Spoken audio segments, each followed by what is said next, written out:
Okay, so let me show you a few examples of how you can replace skies.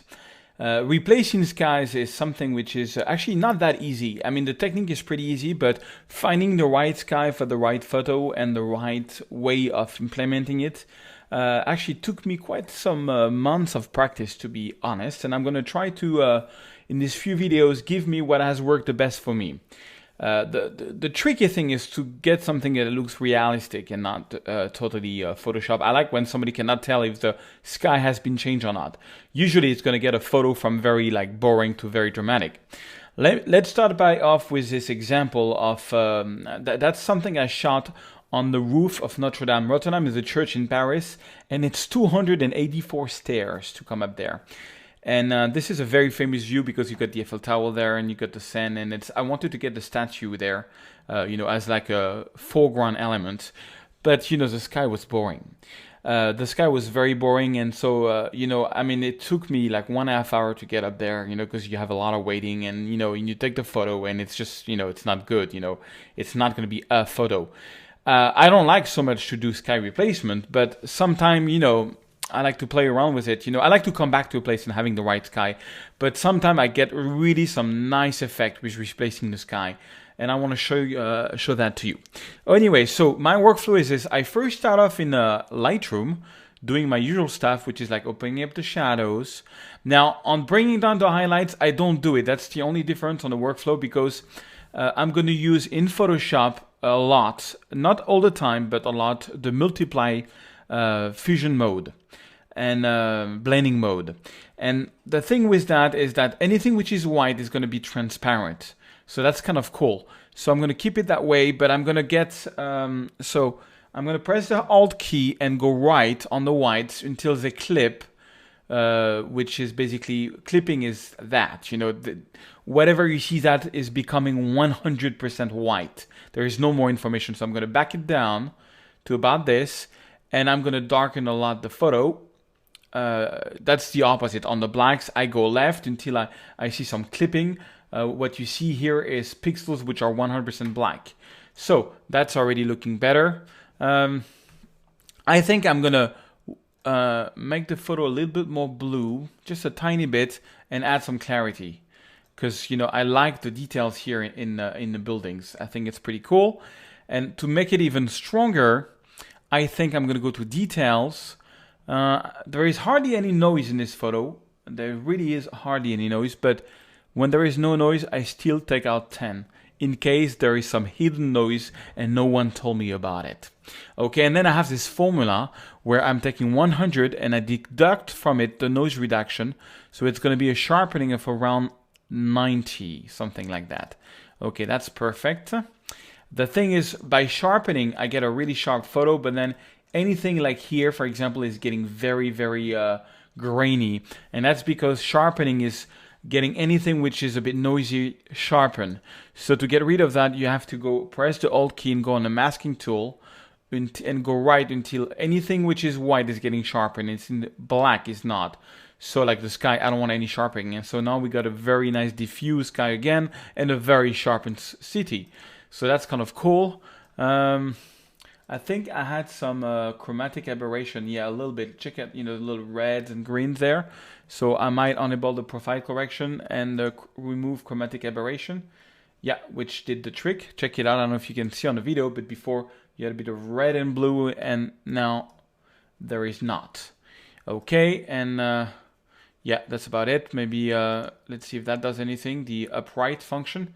Okay, so that's about it. That's my basic retouching. Then I'm going to go right-click, edit in Adobe Photoshop CC, but what I'm going to show you is can work in Photoshop C6, 5, 4, 3, 2, 1, 0, explosion.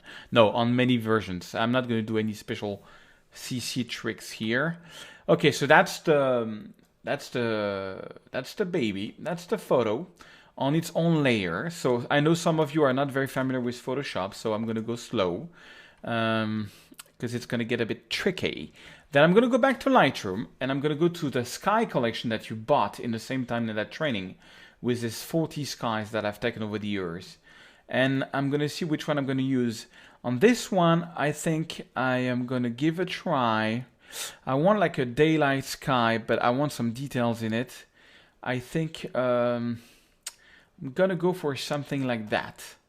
Yeah, something like that. I just want to add some, see if I can do something with that. Okay, so I'm gonna right click, edit in Adobe Photoshop CC. That's gonna open another tab with the sky. So now you've got two tabs. One is with the photo and one is with the sky. To get the sky to go over to the other tab, you take the move tool, you click on the sky, you drag and drop it over the tab of the statue. You hold on the shift key before letting go your mouse, and boom, it's centered in the middle. That's kind of cool. That is kind of cool.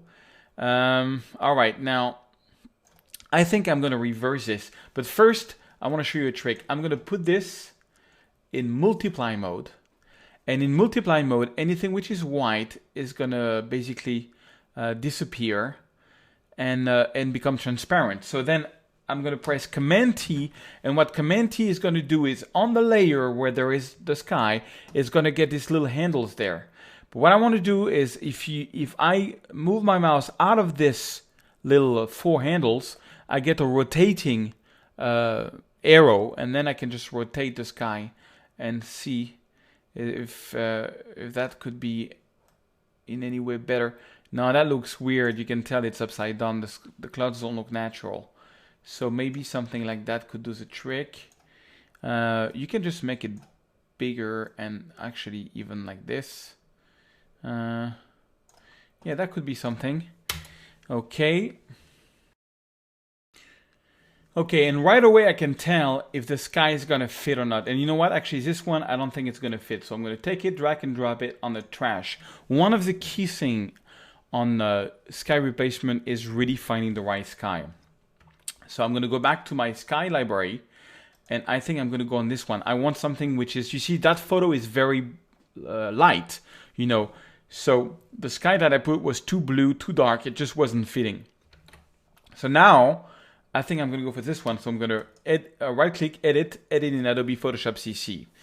We have the bird, we have the beach on the sky, but that's fine. So I still have the move tool, and I'm gonna still move it over to the right tab, which is this one.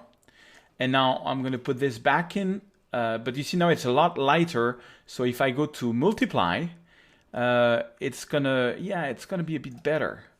Okay, that sort of fits a bit better. I think I'm gonna Command T, make this a bit bigger like this, and yeah, I'm gonna squeeze it a little bit, something like that. Yeah, I like that. That's gonna be more natural. Now, of course, it looks kind of weird if you put it that way. You know, it's like even so that you have the blending mode of multiply, which is basically anything which is white here is becoming transparent, and that is through the sky. But you've got this going on, and it's kind of weird. So we need what we call a layer mask. For this, we click on this. By default, the layer mask is white, meaning that anything which is on layer is going to be visible. Now, what I'm going to do is take the gradient tool, which is here, make sure that black is my foreground color and white is my background color. Then I'm going to choose here, I'm going to go from black to white. Okay. And I'm going to make a gradient. I'm going to hold down the shift key and click from the bottom up until about the horizontal, yeah, about here, something like that. And you see that's going to make a gradient, and it's starting to make this invisible, but it's still visible. It's still not fully realistic. We can tell something's going on. So there is a little trick. Once the gradient is in place, all you have to do is press Command L, like levels, or Control L on Windows, and you get this little window that opens. And this little window that opens has three sliders. Basically what it's going to do is going to what that changes is the contrast of something. And I'm going to change the contrast of my layer. You see, the principle of the layer is anything which is black is going to make something invisible. So if I move right, you see what happens? It's becoming more black. And now all of a sudden, this little thing that we had here from the beach is disappear. If I go left, it's going to reappear. Look, if I go the whole way, it's very there. And I can just move it, and it's magical. And I can just get this one in, something like that. That's pretty cool. That's pretty cool. All right. Now I find that the sky is lacking of strength, so I'm gonna go on the sky itself and press Command L and see if I can do something about that sky. Command L, so that's the level. I see if I can, if I move the first slider, I'm gonna make my sky a bit darker. And this is basically, this is a black slider, a gray slider, and a white slider. The black slider, if you go to the right, is gonna, anything which is black is gonna make it darker. You see? So that's, yeah, that could be interesting. That could be interesting. And then same thing here. That's gonna make anything which is, it's gonna basically clip anything. I don't want that. All right. So I'm just playing around with the 3 sliders basically until I have something that I like. Okay. But now look, yeah, it's kind of visible, not so much. Let's see before and after. Yeah, the line is still a bit visible, so we can go back here, Command L again, and just play around with our, yeah, make sure it's like that. Okay, so now we have the sky which is pretty much in. But you see, it made the top of the statue a bit dark, right? We don't want that. So for this, I'm going to take off the mask, that layer temporarily. I'm going to click on the statue itself, and I want to make a selection just of the statue. So for this, I'm going to take the Magic Wand tool, and not Magic Wand tool, I'm sorry, Quick Selection tool. I'm going to zoom in. Okay, I'm taking it back, or I just can press W and I have it. And I'm just going to select the head of that statue. Very easy to do with that. Okay, and okay, actually I don't care. I really care about the head. I need to make sure the head is really well selected. So to make sure it's really well selected, I'm going to click on Refine Edge. On Refine Edge, I always use the overlay mode. Why? Because the overlay mode is I think it's the only mode where you can really see well where the limits of the mask. I'm going to, because if I go on marching ants, you know, you just see marching ants around your selected area. It's not very visible. You cannot do nothing with that. On black, it's good, but then you don't see what's behind it. On white, same thing. Black and white, you see nothing. On layers, you see transparency. Anyway, on overlay, I think you see the best. So I always use overlay. And then I'm just gonna, I have this tool, which is the edge detection tool. And I'm just gonna brush around the head, make sure that the edge detection has been very well done here. That's gonna be like perfect. Then I'm gonna do smart radius and just 1 pixel to make sure it's even more perfect. Okay, so when I click on OK, I have a selection of the statue, okay, of that. Now I'm gonna go on the layers, I'm gonna reactivate that layer, I'm gonna go on the mask. I have this selected, right? This is selected. And what I'm going to do is I'm going to go to Edit, Fill. So I'm on the mask and I want to fill this with black. You see you have different content. And so what that's going to do, look, it's going to make it, I show you the before, Command Z. It's just going to make the statue brighter because the sky is not going over that. Command D to unselect, make sure it looks natural. And you see it makes just the sky comes, you know, is better, is more there. Okay, now that bird is really annoying me. Well, that's pretty simple. All you have to do is click on the mask and you can take the spot hitting brush tool and just brush over the bird. And as it is a sky, it should be easy to be taken out. No, it's not. And when it doesn't work, you just press Command C. When it doesn't work, just make sure you are in normal mode when you do it. I have to go back to normal mode.